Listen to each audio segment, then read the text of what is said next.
Bismillahirrahmanirrahim. Assalamualaikum warahmatullahi wabarakatuh dan selamat sejahtera saya ucapkan. Saya Nur Zafirah binti Ahmad Jofri, nombor metrik DN180022 akan melakukan pembentangan bagi kajian PSM2 saya pada hari ini. Sebelum itu saya ingin mengucapkan ribuan terima kasih kepada para panel kerana sudi meluangkan masa untuk mendengar pembentangan ini. Baiklah, tajuk bagi kajian saya adalah kajian terhadap cabaran melaksanakan kaedah penaik tarafan proses pada bangunan komersial yang sedia ada di Malaysia. Baiklah, bagi keterangan abstrak, seperti yang kita tahu, negara Malaysia ini tersenarai dalam negara yang sedang membangun. Oleh itu, terdapat beberapa aspek penting seperti pembangunan dari segi ekonomi, sosial dan juga alam sekitar adalah salah satu perkara yang perlu dititik beratkan dan sedang dalam usaha pihak kerajaan untuk membantu negara kita menjadi negara yang lebih maju dan berdaya saing. Oleh itu, dalam kajian ini, penaik tarafan proses terhadap bangunan-bangunan komersial yang sedia ada di Malaysia adalah dicadangkan. Namun, terdapat beberapa cabaran yang terpaksa dihadapi oleh pihak-pihak seperti pihak kontraktor, konsultan dan juga pemilik bangunan untuk memilih kaedah ini untuk diadaptasikan kepada bangunan komersial. Bangunan komersial dipilih adalah disebabkan ianya lebih terdedah kepada penggunaan tenaga yang lebih tinggi dalam operasi harian mereka. Ini adalah termasuk bagi penggunaan operasi mesin, pencahayaan, pengudaraan, sistem keselamatan dan pelbagai lagi. Oleh itu, terdapat jurang yang telah dikenal pasti dalam cabaran-cabaran yang mereka hadapi. Terdapat 8 perkara yang telah disertakan dalam kajian ini, iaitu berkaitan dasar kerajaan, perubahan iklim negara, tingkah laku, perkhidmatan, kos pelaksanaan yang tinggi, kekurangan ahli pakar, seterusnya pencerobohan operasi dan juga persepsi. Baiklah, bagi kajian ini, keputusan sekaligus akan menjawab objektif ataupun pernyataan masalah yang disertakan dalam kajian, iaitu berkaitan dengan pengenalpastian, penyenaraian dan penyusunan keutamaan berkaitan cabaran pelaksanaan kaedah penaik tarafan proses ini terhadap bangunan komersial yang sedia ada di Malaysia. Baiklah, seperti yang sedia maklum, pembangunan dari aspek ekonomi, sosial dan juga alam sekitar ini dapat dibantu daripada pelbagai aspek dalam negara. Namun fokus bagi kertas kajian ini adalah dengan penerapan penaik tarafan proses pada bangunan komersial yang sedia ada di Malaysia. Okey, kenapa bangunan komersial yang sedia ada di Malaysia adalah kerana pembinaan bangunan-bangunan baru hanya memberikan lebih kepada pemusnahan alam sekitar dan juga ia memberi impak kepada ekonomi dan juga sosial secara tidak langsung. Okey, bagi kepesatan penambahan keperluan bangunan ini sebenarnya telah memberikan kesan terhadap rumah hijau, seterusnya pemusnahan lapisan ozon yang berlaku tanpa kita sedari serta hujan asid. Bagi penilaian penggunaan keseluruhan tenaga di dunia, ianya mencecah sebanyak 32%. Ianya setara dengan kenaikan populasi manusia. Okey, sebagai contoh di Malaysia telah mencatatkan kenaikan daripada 10.4 juta penduduk sehingga 32.6 juta penduduk dalam jangka masa 50 tahun. Seterusnya, bagi tenaga yang digunakan dalam aktiviti pembinaan sebenarnya telah menyumbang kepada penggunaan sumber tenaga yang tidak boleh diperbaharui. Ianya seperti penggunaan batu-batuan, mineral dan juga sumber tenaga fosil yang kita gunakan dalam proses pembinaan sesebuah bangunan yang baru. Oleh itu, penaik tarafan proses ataupun kaedah retrofitting ini diperkenalkan untuk tujuan penjimatan tenaga pada bangunan komersial yang sedia ada dalam negara. Hal ini kerana penggunaan bagi operasi bangunan komersial adalah membawa kepada penggunaan tenaga yang lebih tinggi. Baiklah, bangunan yang digunakan pakai semula sebenarnya boleh mengurangkan kepada kadar bahan buangan pembinaan dan juga penggunaan sumber bahan. Ini juga telah dijelaskan dalam kertas kajian Jagarajan dan juga rakan-rakannya. Seterusnya, bagi jumlah penyertaan bangunan komersial sebenarnya yang ada dalam kelompok bangunan hijau, dalam data Green Buildings telah menyatakan tidak ketara.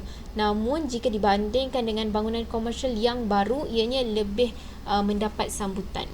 Oleh itu, penyataan masalah ataupun perkara yang ingin ditimbulkan dalam kertas kajian ini adalah yang pertama, apakah sebenarnya cabaran dalam pelaksanaan kaedah penaiktarafan proses ini terhadap bangunan-bangunan jenis komersial yang sedia ada di Malaysia.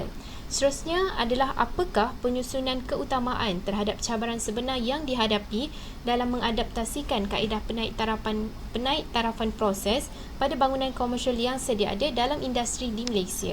Hasil daripada penyataan masalah yang disertakan, maka timbul fokus ataupun objektif dalam kertas kajian ini, iaitu yang pertama untuk mengenal pasti cabaran pelaksanaan kaedah penaiktarafan proses terhadap bangunan komersial yang sedia ada di Malaysia.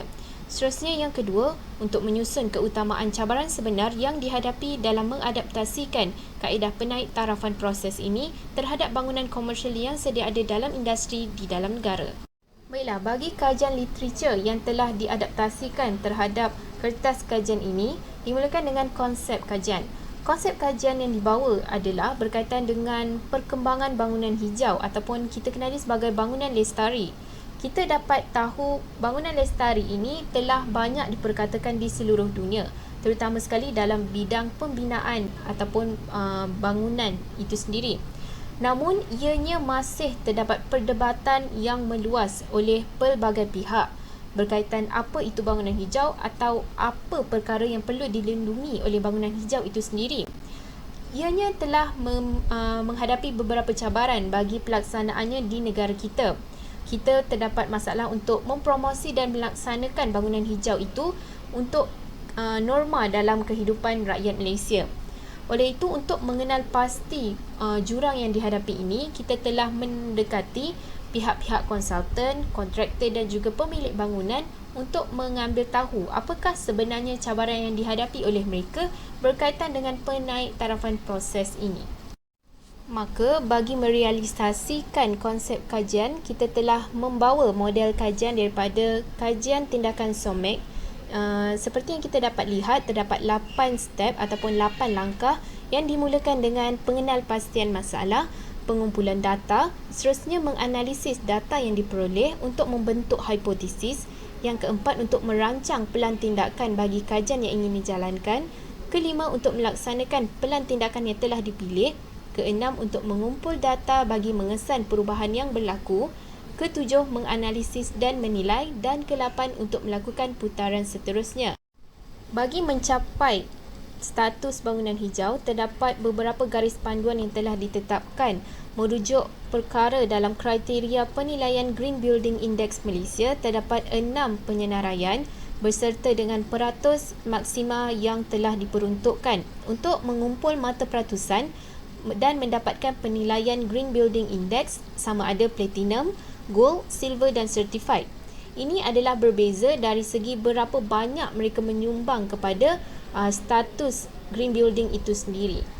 Merujuk pada kenyataan kertas kajian yang telah dilakukan oleh Khairi dan rakan-rakan pada tahun 2017, kebanyakan daripada usaha kajian yang dihasilkan adalah melalui pengkajian terhadap perkembangan teknologi bangunan hijau bagi binaan bangunan-bangunan baru, yang mana ia menepati terhadap perkembangan dunia moden dalam industri pembinaan yang giat berlangsung di seluruh dunia.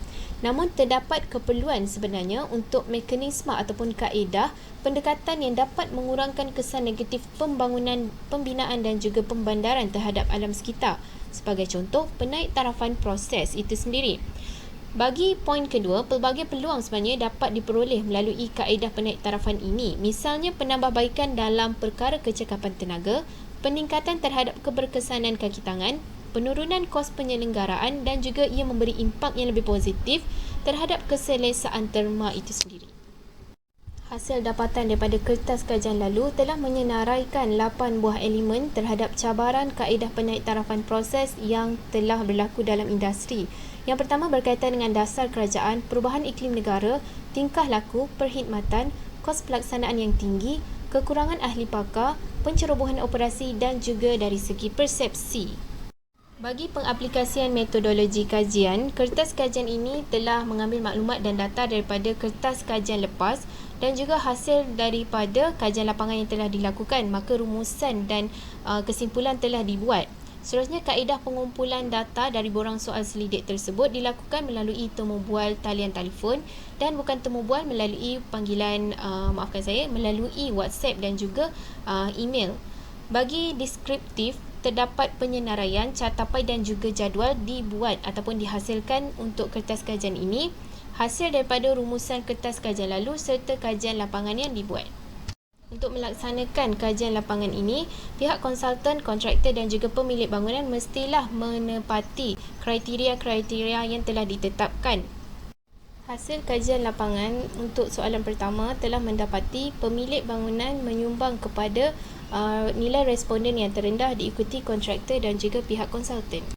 Nilai peratusan yang telah disumbang daripada responden setiap kumpulan adalah sebanyak 27.27% bagi pihak kontraktor, 63.64% bagi pihak konsultan dan 9.09% bagi pemilik bangunan. Mereka yang menjawab borang soal selidik ini adalah yang telah berpengalaman. Sebagai contoh, kontraktor, mereka yang menjawab mempunyai pengalaman dalam bidang tersebut sebanyak melebihi 15 tahun dan juga mereka di antara 10 hingga 15 tahun.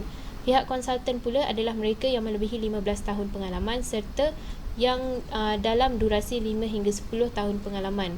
Bagi pemilik bangunan pula, keseluruhan responden mereka di antara 10 hingga 15 tahun pengalaman. Seterusnya merupakan hasil daripada kajian lapangan untuk soalan keempat berkaitan dengan situasi persetujuan mereka terhadap penaiktarafan proses yang dilakukan bagi bangunan komersial yang sedia ada di Malaysia. Mewakili pihak kontraktor, mereka lebih memilih pada keadaan neutral sebanyak 50%, diikuti dengan pihak konsultan yang utama adalah sangat setuju iaitu 64%. Bagi pemilik bangunan pula, mereka berada pada tahap 50% yang neutral dan 50% yang sangat setuju. Beralih kepada hasil dapatan mengenai situasi kedua iaitu berkaitan persetujuan penaiktarafan proses ini bagi tujuan penjimatan tenaga bangunan komersial yang sedia ada di Malaysia kurang menjadi pilihan. Oleh itu, bagi pihak kontraktor, mereka juga lebih memilih kepada neutral iaitu sebanyak 67% daripada keseluruhan responden. Seterusnya, bagi pihak konsultan pula, mereka berada pada tahap setuju dan juga neutral yang mengundang kepada 43% bagi setiap satunya.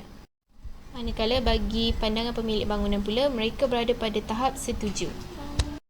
Keseluruhan hasil yang bersetuju berkaitan dengan 8 elemen yang diberikan adalah dasar kerajaan memperoleh 12 undian, perubahan iklim negara 2 undian, tingkah laku 7 undian, perkhidmatan 10 undian, kos pelaksanaan yang tinggi 19 undian, kekurangan pakar 11 undian, pencerobohan operasi 7 undian dan juga persepsi 12 undian.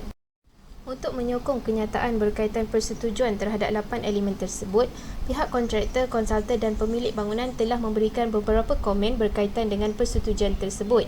Oleh itu, seperti yang kita dapat lihat, pihak kontraktor berkata keadaan pandemik sedikit sebanyak telah memberikan impak kepada industri Malaysia untuk tidak memilih kaedah retrofitting. Bagi pihak konsultan pula, good green practices is at the infancy stage on the country. Mereka lebih berpandangan ianya lebih memberikan kos yang lebih tinggi. Untuk pemilik bangunan, mereka berpandangan more technology built from outside. Malaysia just follow from country like US that cost. No experts enough also. Perception from Malaysia not much on this issue. Mereka berkata berkaitan dengan teknologi yang dihasilkan daripada luar negara menyebabkan kekurangan ahli pakar untuk mengendalikan teknologi tersebut dalam negara Malaysia, dan isu berkaitan dengan perihal ini di Malaysia adalah kurang diambil tahu. Akhir sekali merupakan kesimpulan bagi penyusunan mengikut keutamaan daripada 8 elemen tersebut yang menyumbang kepada cabaran terhadap penaiktarafan proses ini kepada bangunan-bangunan komersial yang sedia ada di Malaysia yang sedang dihadapi oleh industri, iaitu yang pertama dimulakan dengan kos pelaksanaan yang tinggi, dasar kerajaan, persepsi, kekurangan ahli pakar, perkhidmatan, tingkah laku dan seterusnya pencerobohan operasi dan juga perubahan iklim negara. Sekian sahaja untuk penerangan pembentangan PSM kedua saya. Saya Nur Zafira binti Ahmad Jafri, nombor metrik DN180022, membawa tajuk kajian terhadap cabaran melaksanakan kaedah penaiktarafan proses pada bangunan komersial sedia ada di Malaysia. Sekian, terima kasih.